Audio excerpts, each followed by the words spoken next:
In your 40s and wiped out by 2 p.m., it's not getting older, it's fixable. And here's what to look at first. So when I was 37 years old, I was drinking like 6 cups of coffee per day. And no matter what I did, I couldn't get this mental fog to lift. I was constantly tired. When I would go and work out, it's like it wasn't even worth doing the workout. I wasn't gaining any muscle. I had this spare tire of fat that was around me, and libido, well, let's just say it wasn't there. And it wasn't until I went and I checked my testosterone that I realized how low it really was. Now, here's the kicker. It was 320, which is equivalent to that what you would see in like a 70-year-old man.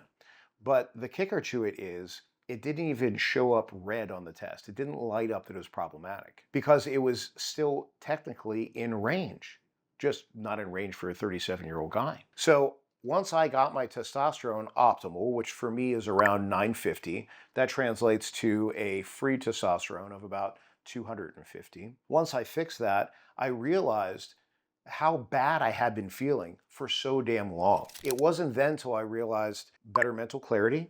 I was sleeping better. My mood, contrary to popular belief, when you increase your testosterone, if someone will go from very irritable because they're fatigued and tired and run down all the time, you increase that to an optimal level, all of a sudden they're more balanced, they're more focused, happier. I was able to enjoy life again.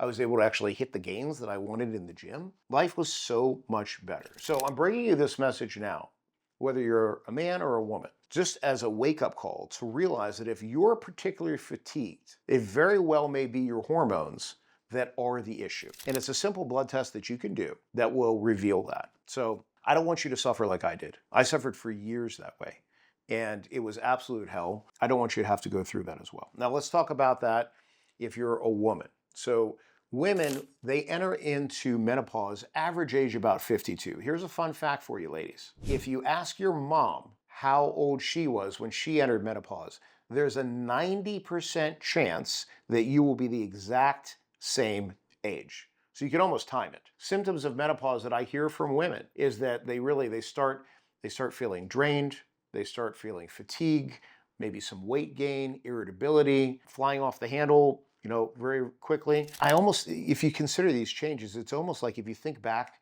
to when you went through puberty, ladies, you start having a change in your hormones and in your body that way. So hormone replacement therapy for women has really come a long way. Back when I went to medical school, the answer was no, that women shouldn't do hormone replacement therapy. And the argument to it was that if you start messing with a woman's hormones, that it can increase risk of breast cancer. And the reality of the situation is that's not exactly accurate. But where did that come from in the first place? Well, here's where it came from. I'm going to lay it out for you very, very, very simply, okay? The majority of breast cancers, they usually have markers to them. So that's either HER2, estrogen receptor, or progesterone receptor. And so it's looking to see if one of those markers are present. The thought is that if a woman who happened to have a breast cancer present, if you then increase one of those hormones, it would be like throwing gas on the fire. That's only if a woman already has breast cancer. So if a woman is doing her screening mammogram starting age 40 and doing it once a year like she should be, then chances of that are actually pretty darn low in the first place. So ladies, there's no need for you to suffer. Both men and women need to realize that life really changes when you start to optimize yourself. I'm 48 years old now. I've been on TRT for, 11 years now, and it's been absolutely amazing. My intention is to never go off of it.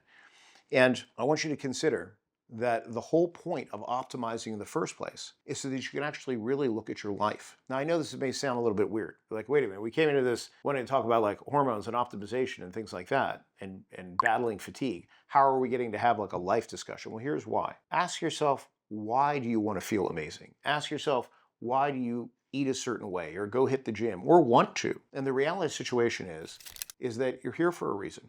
You're here for a purpose, and you need to be at your absolute optimum in order to live your purpose fully. So never make the mistake of separating your health and your spirituality.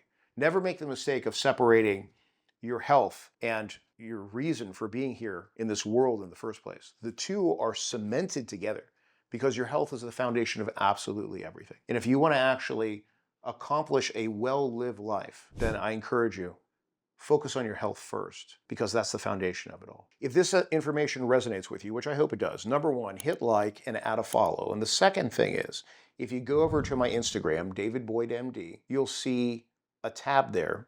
You just click that and you can actually set up an amazing blood test that we have set for you that is called Blind Spot Baseline. This is the same blood test that I do for the top high performers in the country. And make that investment in yourself. It also is a one-on-one consultation with me that you can sit down and go through your labs together and figure out exactly why that fatigue is there. Remember, health is wealth. Invest in yourself.